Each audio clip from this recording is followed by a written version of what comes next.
وما خلقت الجن والإنس إلا ليعبدون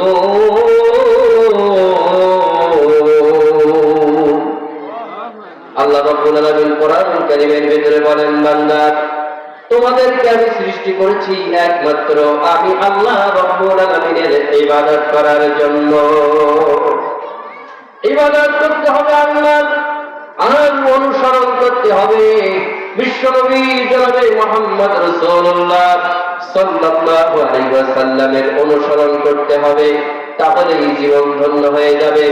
আল্লাহ রাব্বুল আলামিন কোরআনুল কারীমের ভিতরে বলেন, ফালা খাউফুন আলাইহিম ওয়ালা হুম ইয়াহজানুন।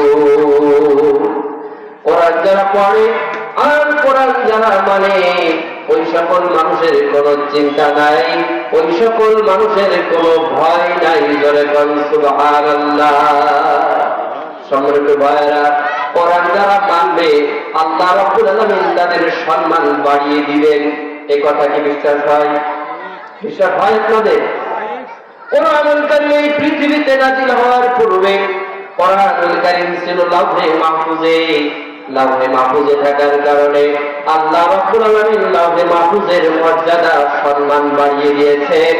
আল্লাহ রাব্বুল আলামিন কোরআনুল কারীমের ভিতরে লাউহে মাহফুজের কথা উল্লেখ করে বলেছেন, বাল্লাহু ওয়া কুরআনুম মাজিদুন ফি লাউহিন মাহফুজ। আল্লাহু আকবার। আল্লাহ রাব্বুল আলামিন কোরআনুল কারীমে লাউহে মাহফুজের কথা বলেছেন, লাউহে মাহফুজের সম্মান বাড়িয়ে দিয়েছেন, কারণ কোরআন ছিল লাউহে মাহফুজে। শুধু তাই নয়, লাউহে মাহফুজ থেকে জিবরাইল আমিন ফেরেশতার মাধ্যমে আল্লাহ রাব্বুল আলামিন কোরআনুল কারীম নাযিল করেছেন। এই জিবরাইলের সম্মান আল্লাহ রাব্বুল আলামিন বাড়িয়ে দিয়েছেন। তিনি শুধু ফেরেশতা নন, ফেরেশতাদের সর্দার হিসেবে আল্লাহ তাআলা ঘোষণা দিয়েছে। সুবহানাল্লাহ। সম্মানিত ভাইরা আমার, শুধু তাই নয়, আল্লাহ রাব্বুল আলামিন কোরআনুল কারীম তবে যেই মাসে নাযিল হয়েছে সেটা হলো রমজান মাস।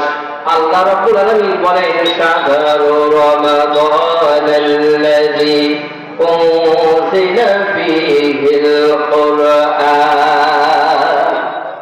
আল্লাহ রাব্বুল আলামিন বলেন, কোরআনুল কারীমকে আমি নাযিল করেছি পবিত্র মাস রমজান মাস। আর কয়েকদিন চললেই আমরা রমজান মাস পাবো। এই রমজান মাসে আল্লাহ রাব্বুল আলামিন কোরআনুল কারীম নাযিল করেছেন, যেই কারণে কোরআনের সম্মান আল্লাহ রাব্বুল আলামিন কোরআনের সম্মানে রমজানের সম্মান বহু বলে বৃদ্ধি করে দিয়েছে। সুবহানাল্লাহ। এতটাই সম্মান আল্লাহ তাআলা দিয়েছেন, এতটাই সম্মান আল্লাহ তাআলা দিয়েছেন যে রমজান মাসে যদি কোনো ব্যক্তি নফল ইবাদত করে, তাহলে অন্য মাসের ফরজ ইবাদত করার সওয়াব আল্লাহ তাআলা তার বান্দার আমলনামায় লিখে দেন। সুবহানাল্লাহ। আবার বান্দা যখন রমজান মাসে একটি ফরজ ইবাদত করে, আল্লাহ রাব্বুল আলামিন তখন বান্দার আমলনামায় 70টা ফরজ ইবাদত করলে পরে যেই সওয়াব অন্য মাসে দিত, রমজান মাসে একটা ফরজ ইবাদত করলে পরে আল্লাহ রাব্বুল আলামিন সেই সওয়াব বান্দার আমলনামায় লিখে দেন। সুবহানাল্লাহ। শুধু তাই নয়, রমজান মাসে যারা 1 টাকা আল্লাহর রাস্তায় দান করবে, আল্লাহ রাব্বুল আলামিন তাদের 1 টাকা দান করার কারণে 1 টাকা থেকে 70 গুণ থেকে শুরু করে 700 গুণ পর্যন্ত আল্লাহ তাআলা বৃদ্ধি করে দেন। সুবহানাল্লাহ।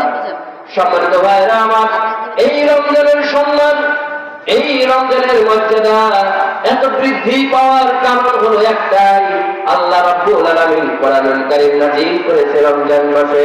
শুধু তাই নয়, কোরআনুল কারীম নাযিল হয়েছে যে রাতে, রাতটি হলো কদরের রাত। কদরের রাতে আল্লাহ তাআলা ফজিলত কোরআনে নিজেই ঘোষণা দিয়েছেন। আল্লাহ তাআলা বলেন, ইন্না আনজালনাহু ফী লাইলাতিল কদর। আল্লাহ রাব্বুল আলামিন বলেন, নিশ্চয় আমি নাযিল করেছি একে কদরের রাতে, অর্থাৎ কোরআনুল কারীম কদরের রাতে নাযিল করেছি। আর কোরআনুল কারীম কদর রাতে নাজিল করার কারণে এই রাতের সম্মান এতটাই আল্লাহ তাআলা দিয়েছেন। আল্লাহ বলেন, ওয়ামা আদরাকা মা লাইলাতুল কদর। ও পৃথিবীর মানুষেরা, কদরের রাত সম্পর্কে তোমরা কি জানো? আমরা বললাম, আল্লাহ তাআলা কদরের রাত সম্পর্কে আমরা কিছু জানি না, আপনি জানিয়ে দেন। আল্লাহ রাব্বুল আলামিন কোরআনুল কারীমে আবার জানিয়ে দিলেন। আল্লাহ বলেন, লাইলাতুল কদরি খায়রুম মিন আলফি শাহর। আল্লাহ তাআলা বলেন, কদরের রাত হলো এমন একটা মহামান্বিত রাত, যে রাতে বান্দা যদি একটা রাত জেগে ইবাদত করে, আল্লাহ তাআলা বলেন 1000 মাস অপেক্ষা উত্তম হয়ে যাবে। বলেন সুবহানাল্লাহ। এক জায়গায় দাঁড়িয়ে কোনো ব্যক্তি 1000 মাস ইবাদত করতে পারে না। আর আল্লাহ তাআলা কোরআনুল কারীমের ভিতরে বলে দিয়েছেন, বান্দারে যদি কদরের রাত তোমরা পেয়ে যাও আর ওই রাতটা যদি ইবাদতের মাধ্যমে কাটিয়ে দিতে পারো, আমি আল্লাহ রাব্বুল আলামিন তোমাদের 1000 মাস অপেক্ষা উত্তম সওয়াব আমলনামায় লিখে দেব। সুবহানাল্লাহ।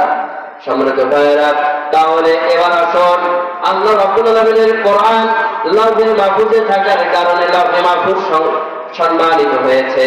এরপরে জিবরাইল আমিনের মাধ্যমে কোরআনুল কারীম নাযিল হওয়ার কারণে জিবরাইল ফেরেশতাদের সর্দার হয়ে গেছে। এরপরে কোরআনুল কারীম রমজান মাসে নাযিল হওয়ার কারণে রমজান মাসের সম্মান বেড়ে গেছে। যেই রাতে কোরআনুল কারীম নাযিল হয়েছে, কদরের রাত, এই রাতের সম্মান মর্যাদা আল্লাহ রাব্বুল আলামিন বাড়িয়ে দিয়েছেন। শুধু তাই নয়, এই কোরআনুল কারীম যেই গুহাতে নাযিল হয়েছে, হেরার পর্বতের গুহায়, হেরার সম্মান আল্লাহ তাআলার কাছে বৃদ্ধি পেয়েছে। শুধু তাই নয় আমার ভাইরা, এই কোরআন বিশ্ব নবী জনাবে মুহাম্মদ রাসূলুল্লাহ সাল্লাল্লাহু আলাইহি ওয়াসাল্লামের উপরে নাযিল হওয়ার কারণে আখির জামানার পয়গম্বর জনাবে মুহাম্মদ রাসূলুল্লাহ সাল্লাল্লাহু আলাইহি ওয়াসাল্লাম শুধুমাত্র তিনি নবী হন নাই, তিনি নবীদেরও নবী হয়েছে। জোরে বলুন সুবহানাল্লাহ। আল্লাহ বিশ্ব নবী মিরাজ রজনীতে যেদিন যাবে, যাওয়ার পরে তিনি মক্কা থেকে বাইতুল মুকাদ্দাসে চলে গিয়েছেন জিবরাইল আমিন ফেরেশতার সঙ্গে। যাওয়ার পরে বাইতুল মুকাদ্দাসের ভিতরে উনি লক্ষ্য করলেন 70,000 নবীরা তারা নামাজের জন্য অপেক্ষা করতেছে, নামাজের জন্য তারা দাঁড়িয়ে রয়েছে। কিন্তু এই নামাজের কে ইমাম হবে, ইমামতি নামাজের ভিতরে কে করবে, তারা অপেক্ষা করতেছে। জিবরাইল আমিন বিশ্ব নবী আপনার আমার নবীকে আস্তে করে ধরে, হাতটা ধরে নামাজের স্থানে মিম্বরে মেহরাবে বসিয়ে দিলেন। দিয়ে আল্লাহর নবীজিকে বললেন, আপনি ইমামতি করেন। সুবহানাল্লাহ। এই নবীর সম্মান বেড়েছে কোরআনের কারণে। কিসের কারণে? কোরআনের কারণে। শুধু নবীর সম্মান বাড়ে নাই, সাহাবায়ে-কেরামের সম্মান বেড়ে গেছে।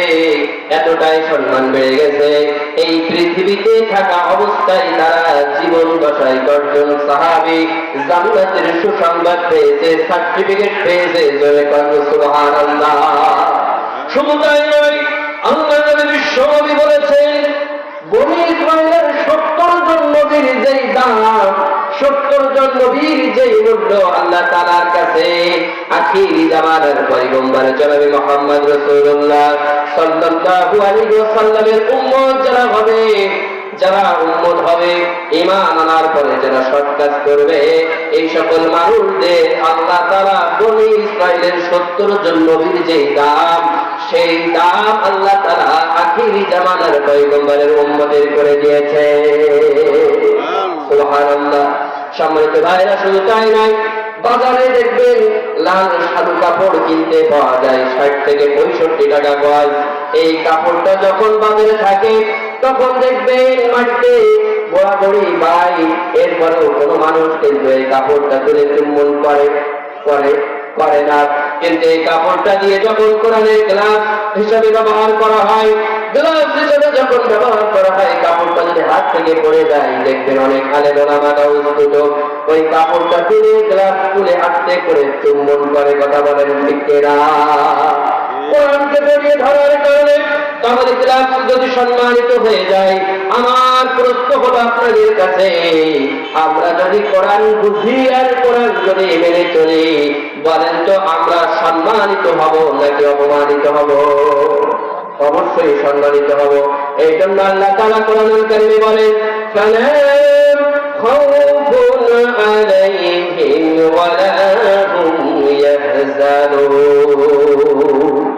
আল্লাহ তাআলা বলেন, কোরআন যারা মানবে তাদের কোনো ভয় নাই, কোরআন যারা মানবে তাদের কোনো চিন্তাও নাই। জোরে বলুন সুবহানাল্লাহ। কিন্তু আমরা কোরআন মানি না, কোরআন পড়ি না। সে যুগের মুসলমানেরা সম্মানিত ছিল কোরআন মানার জন্য, আর এ যুগের মুসলমানেরা অপমানিত, লাঞ্ছিত, বঞ্চিত কোরআন ভোলার জন্য। ঠিক কিনা বলেন? সম্মানিত ভাইরা আমার, সহিহ হাদিসের ভিতরে এসেছে, উসাইদ ইবনে হুদাইর রাদিয়াল্লাহু তাআলা আনহু, যিনি আল্লাহর নবীর একজন সাহাবী, তিনি সূরা বাকারা রাতের বেলা তেলাওয়াত করতেছেন। উনি লক্ষ্য করলেন ওনার বাড়ির উঠানে একটা ঘোড়া লাফালাফি শুরু করে দিয়েছে। কোরআনুল কারীম যতই তেলাওয়াত করে ততই ঘোড়াটি লাফালাফি শুরু করে দেয়, যতই তেলাওয়াত করে ঘোড়াটি লাফালাফি করে। উনি কোরআন বন্ধ করে যখন, ঘোড়াটি লাফালাফি বন্ধ করে তখন, আবার কোরআন তেলাওয়াত করে যখন, ঘোড়াটি লাফালাফি করে তখন। ওই উঠানে আল্লাহর নবীর সাহাবী উসাইদ ইবনে হুদাইরের সন্তান শিশু বাচ্চা ঘুমিয়েছিল, তার নাম হলো ইয়াহইয়া। ইয়াহইয়া ঘুমিয়েছিলেন।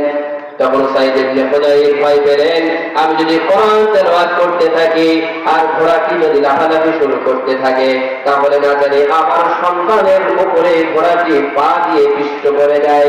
এই জন্য কোরআনুল কারীম তিনি তেলাওয়াত বন্ধ করে দিলেন। বন্ধ করে দেওয়ার পরে পরদিন সকালে আল্লাহ নবী বিশ্ব নবীর কাছে গেলেন। যাওয়ার পরে বললেন, ইয়া রাসূলুল্লাহ, ইয়া হাবিবাল্লাহ, গতকাল রাতে আমি কোরআন তেলাওয়াত করতেছিলাম, আর আমি লক্ষ্য করলাম আমার উঠানে আমার যে ঘোড়াটি রয়েছে, ঘোড়াটি লাফালাফি শুরু করে দিয়েছে।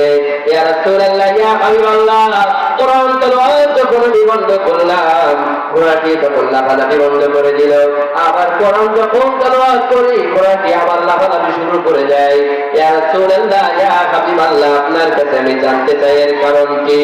আল্লাহর নবী বললেন, উসাইদ ইবনে হুদাইর, তুমি যদি গতকাল রাতে কোরআন তেলাওয়াত যদি বন্ধ না করতে আর যদি তেলাওয়াত করতে থাকতে, আল্লাহর ফেরেশতারা তোমার বাড়িতে তারা অবতীর্ণ হচ্ছিল, রহমতের ফেরেশতারা।